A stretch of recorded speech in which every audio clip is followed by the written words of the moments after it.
গরু চড়াতে গিয়ে এক ব্যক্তির অস্বাভাবিক মৃত্যুর ঘটনায় চাঞ্চল্য। পূর্ব বর্ধমান জেলার মেমারি ২ নম্বর ব্লকের অন্তর্গত বিজুর ২ নম্বর গ্রাম পঞ্চায়েতের অধীনে বিলবাড়ি মোড় সংলগ্ন এলাকায় এক ব্যক্তির অস্বাভাবিক মৃত্যুকে ঘিরে ছড়ালো চাঞ্চল্য।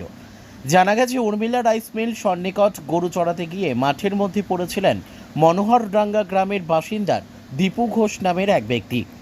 পরিবার সূত্রে জানা যায়, বুধবার দুপুর ৩টে নাগাদ বাড়ি থেকে গরু নিয়ে বের হন দীপু ঘোষ নামের ওই ব্যক্তি। বুধবার রাত পর্যন্ত বাড়ি না ফেরার কারণে খোঁজ খবর শুরু করেন বাড়ির লোকজনেরা। বৃহস্পতিবার সকাল 10টা নাগাদ বাচ্চা ছেলেরা মাঠের মধ্যে এক ব্যক্তিকে পড়ে থাকতে দেখে এবং তারা এলাকার লোকজনকে ঘটনার কথা জানায়। খবর পেয়ে ঘটনাস্থলে পৌঁছান মেমারি থানার সাতগেছিয়া ফাঁড়ির পুলিশ ও পরিবারের সদস্যরা। মাঠের মধ্যে পড়ে থাকা অবস্থায় দীপু ঘোষ নামে ব্যক্তিকে তড়িঘড়ি উদ্ধার করে পাহাড়হাটি ব্লক প্রাথমিক স্বাস্থ্যকেন্দ্রে নিয়ে যাওয়া হয় বৃহস্পতিবার।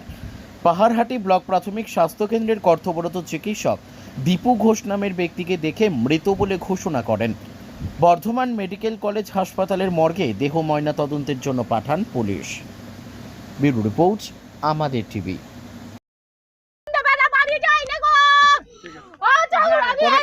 কবে হয়েছে? দিয়ে এখন কোথায় গেছে আপনার স্বামী? আমি জানি না কোথায় নিয়ে। আপনার বাড়ি কোথায়? বাড়ি কোথায় দিদি?